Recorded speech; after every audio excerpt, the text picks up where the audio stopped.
The 2018 NFL free agency period got off to a surprising start on Tuesday. Sammy Watkins, one of the top wide receivers on the market, who drew interest from the Chicago Bears, Green Bay Packers, San Francisco 49ers, and Jacksonville Jaguars, ended up surprising everyone and signing with the Kansas City Chiefs. Now, this is a deal that, being unexpected, not a lot of dots were connected, but when you really look at it, this fits the need of what Kansas City really needed offensively. Well, obviously, they have a big play threat in Tyreek Hill. They have a monster in Travis Kelce, but they need someone of Watkins' caliber to help stretch the field. He's averaged over 15 yards per catch in the past 3 seasons, and obviously there's been some injuries there. There's been some lack of production overall with just 39 receptions, 70 targets last year for the Los Angeles Rams, 539 receiving yards. But he did finish that year with 8 touchdowns. He was still a pretty decent threat in the red zone with over 11% of his targets coming inside the 20-yard line. He's still a very talented receiver. And, when you look at what he can do for this team, he can be a threat in that red zone. Not to the level of Travis Kelce, but he does offer the size to offer a secondary receiver in that area. He's a big play threat who teams will have to account for him and Tyreek Hill, two speed guys who just challenge some of the best defensive backs in the NFL who won't be able to cover them deep. In terms of the contract, it is a lot of money. He got $16 million per year with $30 million guaranteed. It's a lot to pay, but really there's just so much to like about this move from a real-life perspective. It gives Patrick Mahomes another top weapon to throw to.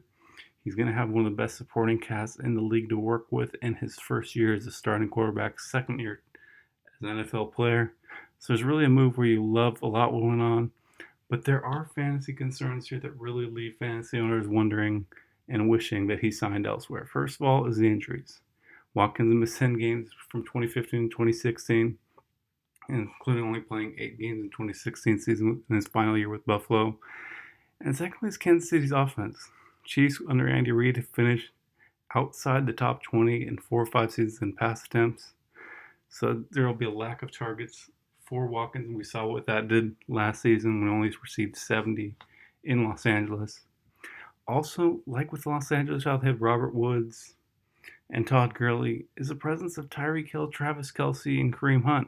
Guys who Kansas City wants to put the ball in their hands, guys who they really want to feed, get the offense going, guys who are going to take targets and touches away from Sammy Watkins, and likely keep him under 100 targets again going into 2018, which will limit his fantasy upside.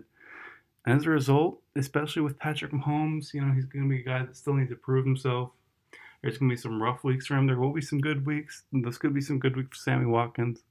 But it is going to be a challenge for Sammy Watkins to be a consistently producing fantasy receiver. As a result, we're looking at a guy who's probably going to be a solid to strong wide receiver 3 in fantasy football. But this move also does have ramifications for Tyreek Hill, who also probably goes from a high-end wide receiver 2 to a mid-tier wide receiver 3, who's going to be more risky as well. So overall, while this is a great real-life move from a fantasy perspective, fantasy owners probably wishing Sammy Watkins chose to go elsewhere. But in the end, real life trumps fantasy, and this was a great move by the Kansas City Chiefs. Matt Johnson of eDraft Sports signing off. Look forward to more fantasy content coming forward on our website.